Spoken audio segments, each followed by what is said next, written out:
Ohangaron tumani Oybuloq mahallasi nuroniylarning mahalla aholisiga murojaati. Qadrli mahalladoshlar, dono xalqimizda obodlik ko'ngildan boshlanadi degan naql bor. Bu xislat asrlar osha yashab, yurtdoshlarimizning qon-qoniga singib ketgan. Chunki porloq, ozodalik, tozalik bor joyda fayz baraka, ishda unum, aholi kayfiyatida ko'tarinkilik bo'ladi.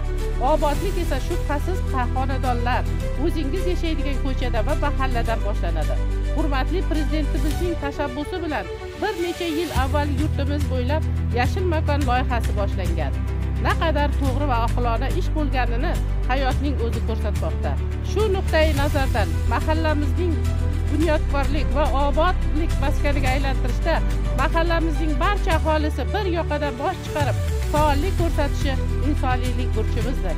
Aziz yurtdoshlar, dono xalqimizda yaxshidan bog' qoladi degan purma'no hikmat bor.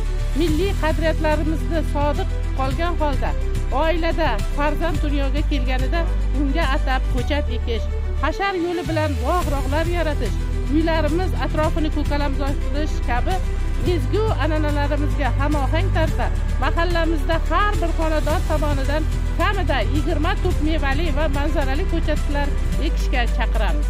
Natijada mahallamizdagi 834 ta xonadonda jami 16780 tup ko'chat ekilishi ta'minlanadi. Shu bilan birga mahallamizda 10 ta ko'cha mavjud bo'lib, yashil makon umummilliy loyihasi doirasida har bir ko'chani obod maskanga aylantirish va ko'kalamzorlashtirish maqsadida mahalladoshlarimiz tomonidan har bir ko'chada va yo'l chetlariga 200 tadan manzarali va mevali daraxtlarning ko'chatlarini ekishga faol ishtirok etishga chaqiramiz. Hurmatli mahalla faollari, ko'chaboshilari, farzandlarimizga obod, yashillikka burkangan go'zal vatan, obod mahalla qolsin.